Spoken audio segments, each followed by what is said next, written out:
Selamat datang di channel Zimar Imam. Sembari mendengarkan tinggalkan like dan komentarnya bosku. Jangan lupa pasang headset kalian.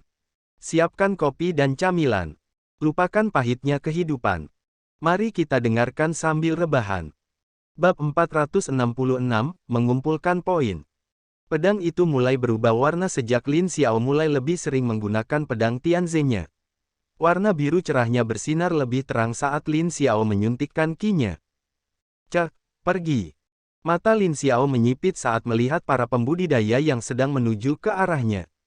Bibirnya melengkung membentuk seringai. Sudah berapa lama dia bertarung melawan pembudidaya di panggung inti emas? Pedang Danau Beku, jurus kelima. Bang! Serangan itu meledak tanpa peringatan saat lawan semakin dekat. Saat lawan mencoba menyerang juga, dia gagal bertahan tepat waktu dan langsung membeku kaku sebelum hancur berkeping-keping. Pangeran Lin San juga tidak tinggal diam. Matanya telah lama berubah menjadi emas saat dia dengan cepat bermanuver di udara. Dia dengan santai mengayunkan lengan bajunya ke sana-sini. Pedang lengan naga. Memotong, memotong, desir, desir. Serangannya cepat dan juga tanpa peringatan. Satu penggarap inti emas segera mati setelah menerima serangannya. Yang lainnya dengan cepat melarikan diri dengan rasa takut yang terlihat di matanya. Kenapa penggarap inti emas ini begitu kuat? Pangeran Fuliang mengeluarkan tawa samar yang cukup feminin. Tawanya membuat dingin tulang yang lain sebelum dia bergerak. Gerakannya sangat anggun seperti sedang menari. Desir, memotong. Tarian dunia bawah. Dua penggarap inti emas di depannya mati seketika. Tiga penggarap jiwa yang baru lahir tercengang ketika mereka melihat bahwa teman-teman mereka semua mati kecuali karena satu serangan. Mereka semua kuat untuk dapat bertahan sampai selama ini tetapi mereka tidak menyangka bahwa kelompok kecil yang mereka pilih untuk menjadi target sebenarnya adalah harimau. Desir. Putri Lan Yihua bergerak dengan cepat ke dua Naschen Soul Cultivator. Dia samar-samar bisa merasakan bahwa mereka berdua hanya pada tahap pertama. Tangannya terulur ke depan sebelum pedang kembar muncul di tangannya. Tanduk kembar. Bang! Kedua serangan itu langsung mengenai kedua Naschen Soul Cultivator. Mereka tidak terluka parah tetapi serangan itu sendiri mengejutkan mereka. Putri Lan Yihua menghilang dan muncul kembali sekali lagi di dekat kedua pembudidaya itu. Sosok rampingnya tampak penuh dengan kekuatan kali ini. Perisai emas. Penggarap jiwa baru lahir pertama dengan cepat mengeluarkan tangannya dan mengeksekusi keahliannya untuk melindungi dirinya sendiri. Yang kedua berbeda saat dia mengacungkan tombaknya dan mulai bergerak menuju Putri Lan Yihua. Kesibukan dunia kuno. Mata Putri Lan Yihua menyipit. Kolam teratai. Bang, bang, bang. Serangan mereka bentrok satu sama lain dengan cepat. Serangan dan serangan balik memenuhi langit saat kedua belah pihak memiliki kekuatan yang sama. Nyatanya, sepertinya kekuatan mereka sangat kuat. Tahap Naschen Soul pertama baru saja maju, jadi dia cukup lemah. Dia mengerutkan alisnya, berniat membantu, tetapi dia merasakan bahaya. Chilling Lake Sword, jurus ke-9. Bam, retakan. Serangan tiba-tiba mengejutkannya saat bola emas di sekelilingnya retak. Matanya melebar ketika dia melihat penggarap panggung inti emas di depannya, bergerak cepat dan mengayunkan pedangnya sekali lagi. Pada saat yang sama, Pangeran Fuliang juga melangkah maju saat dia mengeluarkan kipasnya dan melambaikannya ke arah penggarap tahap jiwa baru lahir yang pertama. Tarian dunia bawah. Bang, bang, ledakan. Bola itu benar-benar hancur. Penggarap jiwa baru lahir pertama dengan cepat menggunakan kekuatan jiwanya dan langsung menyerang mereka berdua saat dua berkas cahaya mencapai dahi mereka. Serangan jiwa. Lin Xiao tertegun tapi dia bisa merasakan bahwa lingkungan berubah dengan cepat. Matanya menyipit saat dia berteriak. Merusak. Ini tidak lebih dari ilusi. Bagaimana saya bisa membiarkan diri saya dikendalikan oleh orang lain? Merusak, merusak, merusak. Bang! Saat skill itu rusak, Lin Xiao menyadari bahwa sepersekian detik telah berlalu dan Naschen Soul Stage sedang melakukan serangannya. Bagi para ahli, bahkan keraguan sepersekian detik pun akan membawa mereka ke dalam situasi yang mengerikan. Hidup dan mati dapat ditentukan dalam sekejap. Mata Lin Xiao menyipit saat dia juga mengeluarkan pedang Tianzenya. Pedang Danau Beku, jurus ke-7. Keterampilan pedang yang baru saja dia peroleh sangat kuat. Suhu di luar tidak berubah sama sekali tetapi pedang yang dipegangnya mengeluarkan rasa dingin yang mampu membekukan bahkan jiwa seseorang. Pedang berayun ke arah Naschen Soul Cultivator pertama. Pedang vs pedang. Ledakan. Keduanya bertemu di tengah dan suhu beku meresap jauh ke dalam tubuh penggarap jiwa baru lahir pertama. Matanya melebar ketika dia merasakan bahwa jiwanya pun mulai membeku bersama tubuhnya. Lin Xiao menatapnya dengan dingin sambil melambaikan tangannya. Retakan, ledakan. Penggarap jiwa baru lahir pertama yang dibekukan dihancurkan. Dia tidak lagi memiliki tubuh yang utuh bahkan setelah kematian dan jiwanya benar-benar hancur. Dia meninggal. Pangeran Fu Liang tertegun. Lin Xiao mengangguk. Kamu bahkan bisa menghancurkan jiwanya. Pangeran Fu Liang memutuskan bahwa dia tidak akan mengolok-olok Lin Xiao lagi.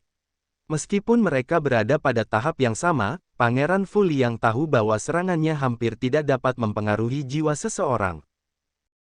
Naschen Soul Cultivator tidak akan mati kecuali jiwa mereka dihancurkan.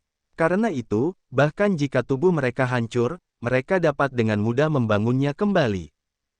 Untuk sepenuhnya membunuh penggarap jiwa baru lahir, mereka harus menghancurkan jiwa.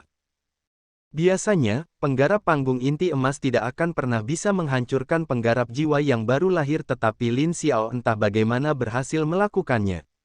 Ledakan. Dari samping, api menyebar dan menyelimuti Naschen Soul Cultivator kedua. Putri Lan Yihua berdiri di tengah udara saat dia menyaksikan Naschen Soul Cultivator kedua perlahan mati di depannya. Tidak ada emosi apapun di matanya saat dia melihat dia meninggal. Hanya dalam waktu sedetik, Naschen Soul Cultivator kedua dibakar sampai mati, bahkan jiwanya pun tidak tersisa. Dia benar-benar mati. Bab 467, Poin Pengumpulan 2. Di belakang, Pangeran Lin San akhirnya membunuh penggarap inti emas. Dia menghela nafas lega dan menoleh untuk menonton pertarungan lainnya. Setelah melihat bahwa Lin Xiao telah membekukan pembudidaya Naschen Soul Stage pertama sementara Putri Lan Yihua membakar yang kedua, bibirnya berkedut. Keduanya, sangat kuat secara tidak normal. Selesai, Lin Xiao bertanya sambil tersenyum. Putri Lan Yihua berbalik. Ekspresi dinginnya berubah menjadi senyum hangat saat dia mengangguk. Pangeran Fu Liang dan Pangeran Lin San, kontrasnya, terlalu berlebihan. Mereka kemudian menoleh untuk melihat Pangeran Lin Yan. Pada suatu saat, dia telah membentuk utas yang tak terhitung jumlahnya yang mengelilingi penggarap jiwa baru lahir ketiga. Benang-benang itu menyedot ki dan kekuatan hidup. Dibandingkan dengan dua pembudidaya lainnya yang membeku dan terbakar, yang ketiga mengering dan layu seperti pohon. Kedua pangeran itu tertegun.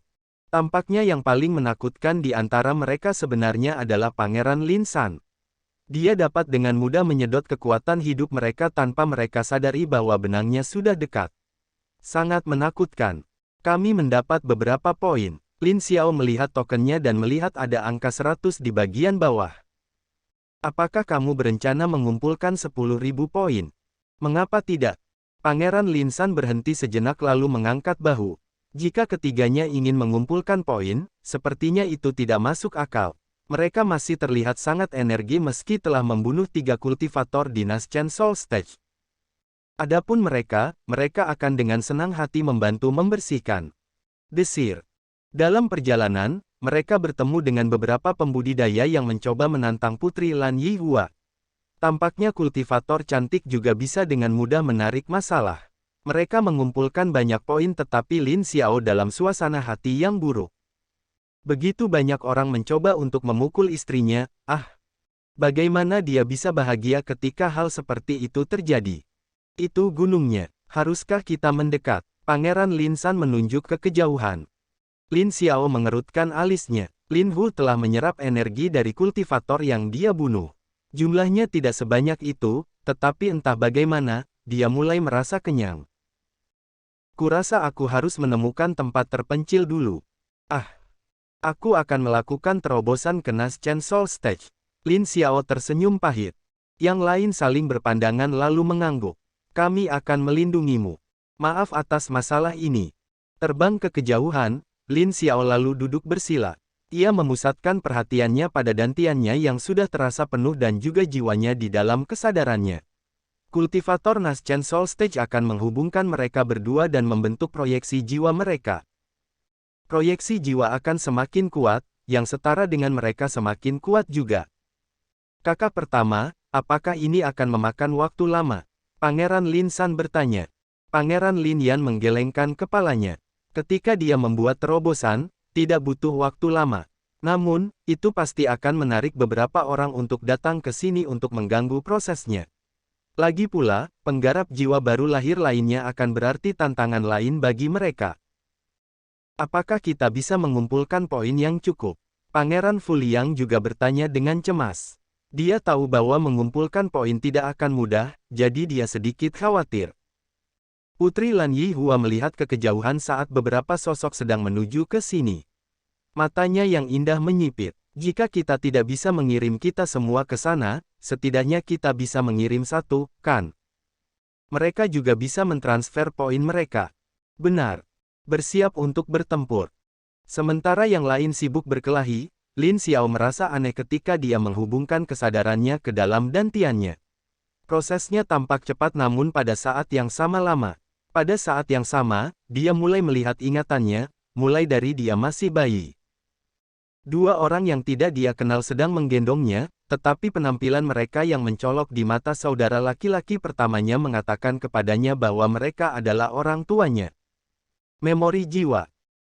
Bayi normal tidak akan mengingat apapun ketika mereka masih kecil dan ingatan mereka dimulai sejak mereka berusia 3 atau 4 tahun. Tapi bukan berarti ingatan mereka hilang. Itu hanya dikunci dan mereka tidak akan dapat melihatnya kecuali mereka maju ke Naschen Soul Stage di mana mereka akan dapat mengendalikan jiwa mereka sendiri.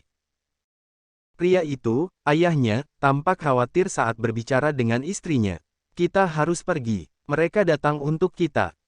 Lagi. Kami adalah salah satu dari sedikit orang yang mengatur para jenius untuk keluar dan berpartisipasi dalam kompetisi jenius. Organisasi Gagak tidak akan melepaskan kami. Organisasi Gagak. Hati Lin Xiao terasa dingin saat mendengar itu. Dia telah bertemu organisasi Gagak di masa lalu dan tahu betapa kuatnya mereka. Dia tidak menyangka bahwa dia akan mendengar kalimat yang sama keluar dari mulut orang tuanya. Xiao kecil masih tidur. Dia sudah bangun. Apakah tidak ada cukup waktu bagi kita untuk membawanya kembali? Tanya ibunya cemas. Pria itu menggelengkan kepala. Tidak ada waktu. Mereka akan menemukan kita. Kita harus menyembunyikannya untuk sementara waktu. Aku akan meminta bantuan sepupuku. Baiklah. Segera, mereka berdua terbang. Meskipun Lin Xiao hanya melihat dari sudut pandang seorang bayi, dia menyadari satu hal. Orang tuanya sudah berada di puncak Golden Core Stage atau bahkan di Naschen Soul Stage. Namun, kultivasi mereka saat ini ditekan sehingga mereka tidak dapat menggunakan kemampuannya secara maksimal. Kesadaran itu melanda Lin Xiao dengan ketakutan. Dia akhirnya tahu mengapa kakak pertamanya mengatakan kepadanya bahwa bukan dia yang mereka kejar di masa lalu. Mereka mengejar orang tua mereka karena orang tua mereka adalah salah satu dari sedikit orang yang mengatur agar para jenius dikirim dan berpartisipasi dalam medan perang kuno 20 tahun. Dia hanya korban. Bab 468, menerobos ke Naschen Soul Stage. Lin Xiao merasa seolah sedang menonton film panjang. Awal film adalah ketika dia lahir. Dia bisa melihat bahwa dia benar-benar lahir di istana dan dia dulu tinggal bersama saudara laki-lakinya. Saudara kembarnya dan dia sering bertengkar ketika mereka masih kecil. Kemudian orang tuanya membawanya untuk memeriksa kompatibilitasnya lebih lanjut dengan kekuatan naga ketika organisasi Gagak menyerang. Dia menyaksikan orang tuanya berkelahi lalu membawanya pergi. Dengan menempatkannya dalam perawatan keluarga Lin Yun, dia berhasil bertahan hidup. Dia menyaksikan saat dia tumbuh menjadi remaja dan sering bertengkar. Saat itu, dia hanya tahu bagaimana melindungi adik laki-lakinya dan membuat onar di desa. Kemudian berita kehancuran Sekte Taiyi datang ke desa mereka. Dia menemukan warisan kaisar, menuju ke Akademi Naga Matahari, bertemu dengan banyak orang baru, menemukan saudara-saudaranya yang hilang, berlatih dengan getir, dan akhirnya berpartisipasi dalam medan perang kuno 20 tahun ini. Semuanya terlintas di benak Lin Xiao dan dia menerima semuanya. Itu adalah hidupnya. Mungkin ada penyesalan dan hal-hal yang tidak dia inginkan terjadi tapi sudah terjadi. Dia tidak bisa mengubah masa lalu karena itulah yang membuatnya menjadi dirinya yang sekarang. Dan itu semua terwujud dalam bentuk proyeksi jiwanya sendiri. Alam menari. Qi berputar dan Lin Xiao perlahan membuka matanya. Di depannya, seorang remaja muda tersenyum ke arahnya. Itu dirinya sendiri di usia muda sekitar 10 hingga 12 tahun. Titik balik hidupnya ketika dia kehilangan orang tua angkatnya dan memaksakan diri untuk berlatih dengan getir. Benar, inilah saatnya baginya untuk tumbuh lebih kuat. Proyeksi jiwa kemudian berjalan maju dan bergabung dalam tubuh Lin Xiao. Dia merasa agak aneh tetapi pada saat yang sama, dia mengerti bahwa dia telah tumbuh lebih kuat. Lin Hu, tahap apa aku ini? Kamu, sekitar 3-4. Lin Hu juga tidak yakin. Lagi pula, Lin Xiao baru berusia 25 tahun, yang berarti usia remajanya bisa dibilang setengah dari hidupnya. Lin Xiao kemudian berdiri dan menyadari bahwa mereka sudah dikelilingi oleh para pembudidaya. Saat ini, Pangeran Lin Yan dan Putri Lan Yihua berada di garis depan saat mereka bertarung. Penghalang api melindungi mereka semua. Dia menerobos. Brengsek. Suara kutukan bergema di telinga Lin Xiao. Dia mengangkat kepalanya dan dengan cepat mengangkat tangannya. Entah bagaimana, dia merasa seolah-olah dia bisa menyerang mereka meskipun jaraknya beberapa ratus meter. Pedang Tianze muncul di tangannya dan Lin Xiao tidak ragu untuk mengeksekusi keahliannya. Pedang Danau Beku, 8 jurus. Ledakan. Para pembudidaya yang mencoba lari semuanya tidak dapat melakukannya karena mereka merasa jiwa mereka sangat terguncang. Pada saat berikutnya, yang bisa mereka lihat hanyalah tubuh dan jiwa mereka benar-benar membeku sebelum dihancurkan. Tidak ada yang tersisa. Lusinan pembudidaya semuanya mati dengan satu gerakan. Putri Lan Yihua berbalik dan bergegas ke Lin Xiao. Apakah kamu baik-baik saja? Jangan gunakan seluruh kekuatanmu. Saya baik-baik saja. Lin Xiao tersenyum. Saya tidak pernah merasa lebih baik. Proyeksi jiwamu. Remaja. Lin Xiao mengangguk. Mata Putri Lan Yihua membelalak. Proyeksi jiwanya sendiri adalah ketika dia masih kecil tetapi Lin Xiao lebih baik darinya. Di belakang, ekspresi Pangeran Lin Yan berubah menjadi aneh. Jika dia tidak salah, proyeksi jiwanya masih dalam bentuk bayi, bahkan setelah dia menggunakan banyak teknik dan berurusan dengan kultivator lain, dia masih jauh dari kemajuan. Adik bungsunya sekarang bahkan telah melampaui dia. Sial, kamu orang aneh. Bagaimana kamu bisa mencapai Naschen Soul Stage 3 begitu cepat? Pangeran Lin San mengutuk. Apakah kita benar-benar kembar? Kenapa kamu jauh lebih baik dariku? Lin Xiao tertawa terbahak-bahak. Tentu saja kita kembar. Atau apakah menurutmu bocah yang terus berdebat denganku saat itu bukanlah kamu? Ah, Pangeran Lin San tercengang kemudian dia menyadari. Oh ya, sekarang kamu bisa mengakses memori jiwamu. Ya, aku tidak bisa mengingat banyak tentangmu, sejujurnya karena yang aku tahu hanya dari saudara-saudaraku. Itu tidak aneh karena Pangeran Lin San belum menjadi penggarap tahap jiwa yang baru lahir. Lin Xiao kemudian menoleh untuk melihat Pangeran Lin Yan. Orang tua kita adalah orang yang sebelumnya mengatur para jenius untuk berpartisipasi dalam medan perang kuno 20 tahun. Mata Pangeran Lin Yan berkilat. Dia lalu mengangguk. Mereka bertemu di medan perang kuno 20 tahun 40 tahun yang lalu. 40 tahun yang lalu. Lin Xiao tertegun tapi sekali lagi, dia tidak tahu berapa umur orang tuanya. Lagi pula, dia tidak memiliki keberanian untuk menanyakan pertanyaan itu kepada kakak pertamanya. Dan 20 tahun yang lalu, mereka membantu mengatur para jenius untuk berpartisipasi, itulah sebabnya mereka menarik perhatian organisasi gagak. Pangeran Lin Yan mengerutkan alisnya. Aku tidak tahu apakah kamu pernah melihatnya atau tidak, tetapi mereka bertemu dengan beberapa perwakilan kerajaan lain. Salah satunya adalah keluarga Ye dari kerajaan Gunung Salju karena mereka adalah kerajaan terbesar di dekatnya. 4 kerajaan, maksud saya kerajaan Xiaohu membuat aliansi dengan mereka agar kita dapat berpartisipasi dalam medan perang kuno 20 tahun dan dilindungi. Organisasi gagak adalah organisasi dari kerajaan menengah lain di dekatnya yang ingin menelan seluruh area. Mereka ingin menghentikan kita dari mendapatkan keuntungan. Mendengar penjelasan panjang, Lin Xiao memahami bahwa segala sesuatunya tidak sesederhana yang terlihat di permukaan. Tampaknya keluarganya dan dia sendiri telah lama terlibat dalam pertempuran yang akan mempengaruhi seluruh bangsa. Tapi dia tidak tahu apa-apa tentang itu karena dia hilang ketika dia masih bayi yang tidak tahu apa-apa. Bab 469, mendistribusikan poin. Jadi begitu. Pangeran Lin Yan kemudian menatap Lin Xiao. Kamu hanya sedikit kurang beruntung karena orang tua kami membawamu keluar untuk menguji kekuatan nagamu ketika insiden itu terjadi. Karena itu, banyak orang mengira kamu adalah targetnya. Kekuatan naga. Tapi Lin Xiao sendiri juga berpikir seperti itu karena kekuatan naganya luar biasa. Dia kemudian berpikir sejenak. Lalu, apakah kamu tahu tentang partisipasi Fan Pan dan Hu Fei di medan perang kuno 20 tahun? Aku tahu. Pangeran Lin Yan berhenti sejenak.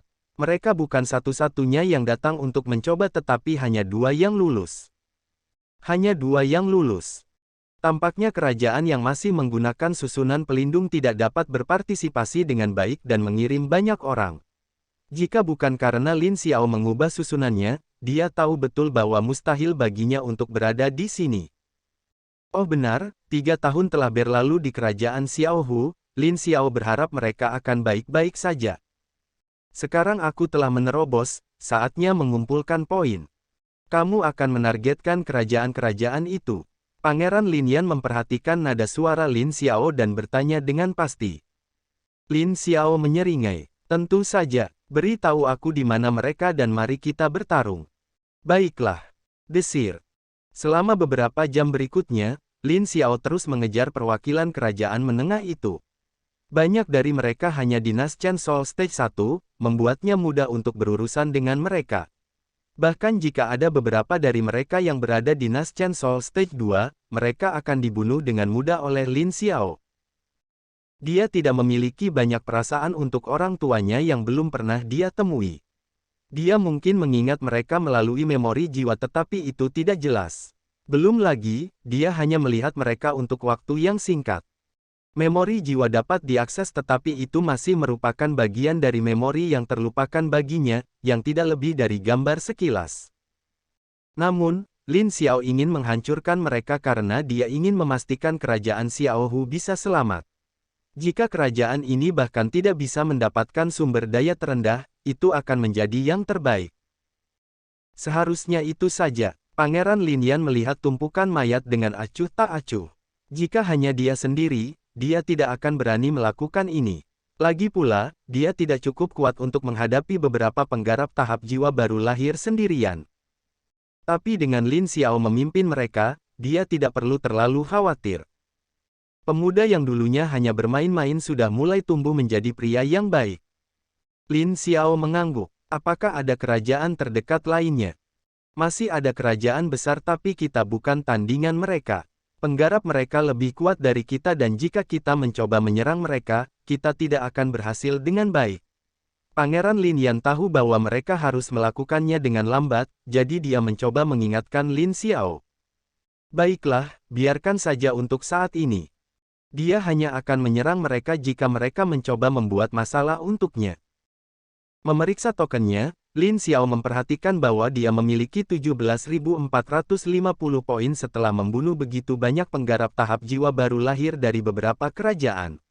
Ditambah dengan mereka yang bertujuan untuk membunuh hidup mereka, bahkan ada lebih banyak lagi. Berapa banyak poin yang kamu miliki? 5.620. Pangeran Lin Yan mengerutkan alisnya. Dia tidak menyangka mengumpulkan poin akan sesulit itu. 9.770.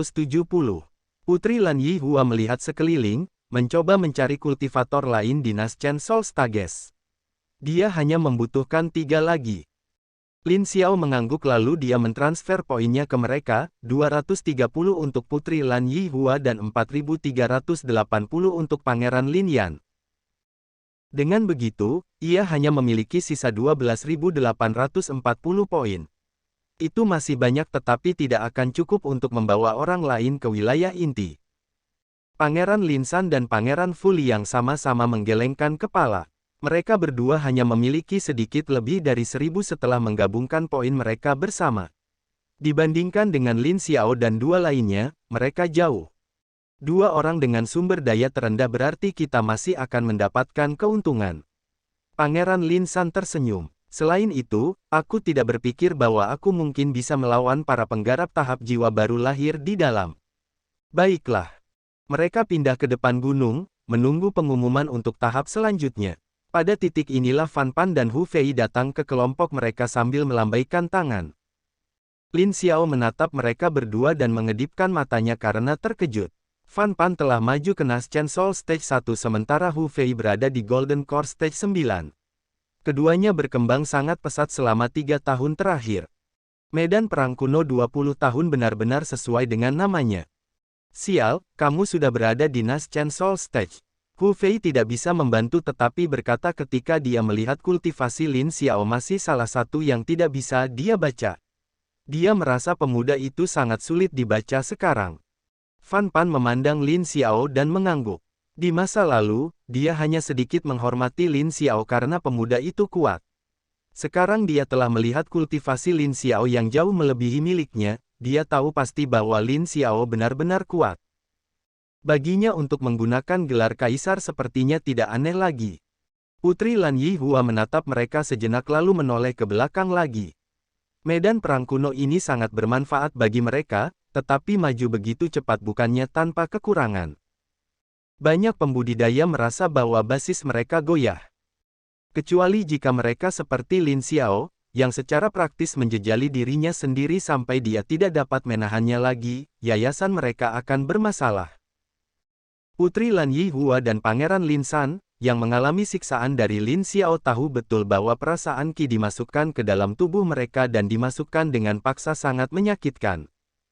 Bab 470, tahap terakhir. Kamu punya cukup poin. Fan Pan mengangguk. Pangeran Lin Yan memandang Fan Pan. Apakah kamu meminta bantuan dari Snow Mountain Kingdom? Ada beberapa dari mereka yang kelebihan poin, jadi saya meminta mereka untuk mentransfer kepada saya. Fan Pan mengakui, dia mungkin telah mencapai Naschen Soul Stage tetapi itu tidak berarti dia sangat kuat. Nyatanya, dia tidak jauh lebih baik dari Pangeran Lin Yan yang hanya berhasil mendapatkan setengahnya.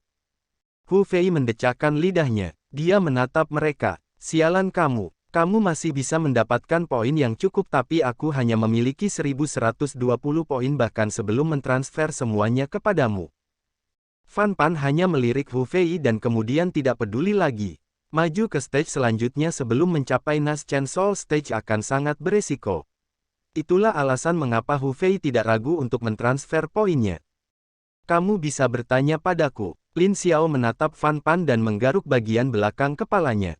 Saya memiliki kelebihan 2000 poin lebih. Yang lain menoleh untuk melihat Lin Xiao dan memilih untuk tidak mengatakan apa-apa. Hu Fei dikutuk secara internal. Bagaimanapun, dia tahu betul bahwa Lin Xiao telah tumbuh lebih kuat sekitar 3 tahun yang lalu. Sekarang, akal sehat tidak akan berfungsi lagi. Pangeran Lin San menyeringai saat dia tahu bahwa Lin Xiao memiliki kelebihan lebih dari 7000 poin. Hanya karena dia telah mentransfer sebagian ke Pangeran Lin Yan dan Putri Lan Yihua maka kelebihan poinnya hanya 2000 poin. Dia berencana memberitahu Hu Fei tentang ini nanti ketika yang lain telah mencapai tahap akhir. Gong. Waktu habis. Mereka yang memiliki lebih dari 10.000 poin boleh menaiki tangga. Pada saat ini, gunung di depan mereka tiba-tiba berubah saat sebuah tangga besar muncul di depan mereka. Lin Xiao terkejut tapi dia merasa seolah-olah dia kembali ke hari ketika dia pertama kali masuk Akademi Sun Dragon. Peringkat akan didasarkan pada seberapa tinggi kamu bisa naik dalam 10.000 langkah ini. Aku akan pergi sekarang. Yang lainnya mengangguk karena banyak pembudidaya lain sudah mulai menaiki tangga. Dari saat mereka menginjak tangga, mereka terlihat seperti manusia biasa saat mereka berjalan dengan kecepatan yang sama dan terus berjalan ke atas. Jelas. Mereka melihat ilusi saat mereka menaiki tangga. Lin Xiao melirik Putri Lan Yihua. Bukankah ini familiar? Iya, Putri Lan Yihua tersenyum tipis. Dia pasti bisa mengingat beberapa langkah mundur di Sun Dragon Academy. Saat itu, hanya ada sekitar 10 langkah tetapi semuanya bisa disebut baik asalkan bisa melewati satu langkah pun. Sekarang, ada 10.000 langkah. Saat itu, kita bahkan tidak menunjukkan kemampuan kita. Bukankah sudah waktunya bagi kita untuk tidak menahan diri lagi? Lin Xiao tertawa terbahak-bahak. Dia merasa bahagia dan segar. Tidak harus menyembunyikan kemampuan dan bakatnya yang sebenarnya memang merupakan perasaan yang menyenangkan. Lagi pula, menahan diri tidaklah mudah karena rasanya juga tidak enak. Mehem. Mereka perlahan berjalan menuju tangga. Saat Lin Xiao melangkah, dia menyadari bahwa dia tidak bisa lagi mendengar suara atau merasakan apapun dari luar. Semua perhatiannya hanya terfokus pada tangga di depannya. Seolah-olah tangga ini telah menjadi satu-satunya keberadaan di dunia. Pada saat berikutnya, Lin Xiao merasakan aliran Qi saat semburan danau Qi mulai memenuhi sekelilingnya dan gambar yang tak terhitung jumlahnya muncul di hadapannya. Matanya hanya melirik mereka. Sebelum dia maju ke Naschen Soul Stage, dia mungkin tertarik pada gambar-gambar itu karena itu memprovokasi keinginannya dan juga ingatannya.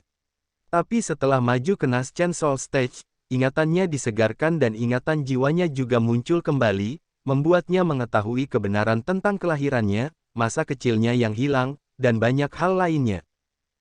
Posisi sebagai kaisar akan menjadi miliknya karena itu adalah takdirnya, tetapi bagaimana dia mencapainya semua tergantung padanya. Dia tidak akan mengikuti rute yang dibuat orang lain untuknya. Dia adalah orang yang bebas dan memiliki pemikirannya sendiri. Tidak mungkin dia ingin melakukan sesuatu sesuai dengan keinginan orang lain. Itu akan sesuai dengan keinginannya. Dia akan membentuk masa depannya sendiri. Saat pikiran muncul di benaknya, kekuatan naga berputar di sekujur tubuhnya. Orang biasa tidak akan dapat memperhatikan ini karena mereka bahkan tidak dapat merasakannya. Yang bisa mereka rasakan hanyalah bahwa Lin Xiao terlihat lebih halus dan kuat. Tapi alasannya sama sekali tidak jelas. Lin Xiao ini, dia akhirnya mendapatkan persetujuan total dari naga. Lin Wu terkejut. Dia telah bersama Lin Xiao selama lebih dari 1 dekade dan secara alami menyaksikan pertumbuhan Lin Xiao dari jarak terdekat. Dari anak nakal yang sangat menyebalkan yang hanya tahu bagaimana berbicara besar tetapi tetap mempertahankan, menjadi pemuda sembrono yang belajar bagaimana dunia bekerja, kemudian menjadi seniman bela diri yang kuat dan kaisar kerajaan kecil. Selangkah demi selangkah, dia berubah. Tapi di saat yang sama, dia masih pemuda nakal yang sama. Dia akan melakukan hal-hal sesuai dengan cara yang menurutnya benar, dia akan mengambil risiko jika itu berarti dia akan tumbuh lebih kuat, dia akan melindungi teman-temannya, dan berjuang untuk apa yang menjadi miliknya. Tetapi menjadi seorang kaisar berarti akan ada tanggung jawab lain yang harus dia penuhi. Menjadi kuat hanyalah salah satu dari sedikit persyaratan yang dia perlukan untuk dapat memerintah kerajaan. Lin Wu tersenyum. Sekarang, Lin Xiao benar-benar mendapatkan pengakuan, kerajaan Xiaohu pasti akan tumbuh di bawah kepemimpinannya. Dan dengan kekuatan naga yang dia miliki, tidak ada keraguan bahwa dia akan tumbuh lebih kuat lagi di masa depan. Bersambung. Nantikan bab selanjutnya bosku.